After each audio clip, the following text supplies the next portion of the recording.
Hero Navdeep తాగి drive చేస్తూ హైదరాబాద్ పోలీసులకి అడ్డంగా దొరికిపోయాడు. ఏం చేయాలో అర్థం కాక కాసేపు నానా హంగామా చేశాడు. మీడియా సిబ్బందిని బండబూతులు తిడుతూ లేచాడు. ఆ తర్వాత తెప్పరిల్లి వదిలేయాలంటూ పోలీసుల కాళ్ల వేళ్ల పడ్డాడు. నైట్ యాక్సిడెంట్స్ నివారణకు స్పెషల్ నాకాబందీ నిర్వహిస్తున్న పోలీసులు డీసీపీ స్టీఫెన్ రవీంద్ర నేతృత్వంలో ఎన్టీఆర్ ట్రస్ట్ భవన్ దగ్గర కాపు కాశారు. ఫుల్ గా తాగి రాంగ్ రూట్ లో వస్తున్న హీరో నవదీప్ వాళ్ల కంటపడ్డాడు. పోలీసుల్ని చూడగానే దాదాపు 100 స్పీడ్ తో కార్ ని పరిగెత్తించాడు. చేస్ చేసి ఎలాగో అతన్ని పట్టుకున్నారు ఖాకీలు. కానీ బంజారాహిల్స్ పోలీసులు మాత్రం నవదీప్ ని కాపాడాలని తెగ ట్రై చేశారు. చివరికి మీడియా వెంట పడడంతో టెస్ట్ల కోసం ఆటోలో హాస్పిటల్ కి తీసుకెళ్లారు.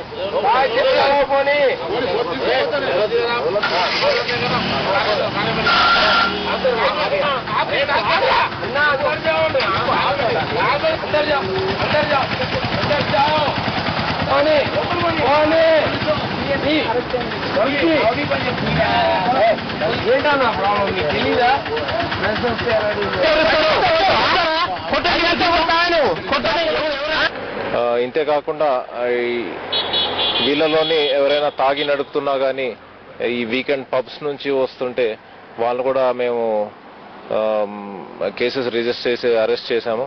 ఇప్పుడే ఒక పాపులర్ యాక్టర్ కూడా ఉన్నాడు. యాక్టర్ 1 మిస్టర్ నవదీప్ అని ఉన్నాడు. ఆయన కూడా తాగి నడుపుతున్నాడు వెహికల్ ఆపుతుంటే ఆగకుండా ముందుకు అట్లా దూసుకుంటా పోతే ఆల్మోస్ట్ మా ఒక ట్రాఫిక్ కానిస్టేబుల్ మీద కూడా ముందు వెహికల్ వెళ్ళిపోవడం జరిగింది. ఇది కేసు రిజిస్టర్ చేసి వీఆర్ ఎఫెక్టింగ్ అన్ అరెస్ట్. తాగి ర్యాష్ గా డ్రైవ్ చేయడమే కాదు, ఆపమంటే పోలీసుల్ని తిడుతూ రాంగ్ రూట్ లో దూసుకెళ్లిన నవదీప్ ని వెంటాడి మరీ పట్టుకున్నారు పోలీసులు. ఈ కుర్ర హీరోపై 271/A సెక్షన్ కింద కేసు నమోదు చేసి కటకటాల వెనక్కి నెట్టారు. కాసేపట్లో కోర్టుకి తీసుకెళ్లనున్నారు. మరిన్ని వివరాలు మా రిపోర్టర్ రమేష్ వైట్ల అందిస్తారు. రమేష్, చెప్పండి, నవదీప్ తాగి డ్రైవ్ చేయడమే కాకుండా పోలీసుల్ని మీడియాని కూడా ఇష్టం వచ్చినట్టు తిట్టాడు. ఈ ఓవర్ యాక్షన్ గురించి పోలీసులు ఏమంటున్నారు?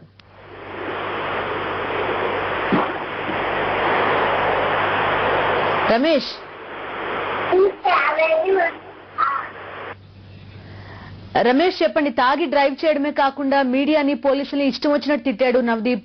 ఈ కామెంట్స్ గురించి, అతను చేసిన ఓవర్ యాక్షన్ గురించి పోలీస్ వర్గాలు ఏమంటున్నాయి? బిందు, హైదరాబాద్ లోని బంజారాహిల్స్ జూబ్లీస్ ప్రాంతంలో అర్ధరాత్రి పూట తాగుబోతుల వీరంగంతో పాటు మోటార్ బైక్ రేసింగ్లతో పాటు కార్ రేసింగ్ చేస్తున్నట్టు పోలీసులకు సమాచారం ఉంది. అయితే గత 3 వారాల నుంచి ఈ విధంగా పోలీసులు అక్కడ ప్రత్యేక డైవ్ చేస్తున్నారు. గత వారం కూడా ఈ విధంగా చెకింగ్ చేస్తున్న తరుణంలోనే ఒక 30 మంది బైక్ రేసర్ను కూడా పట్టుకోవడం జరిగింది. అంతేకాకుండా గత వారంలో కూడా హీరో రవితేజ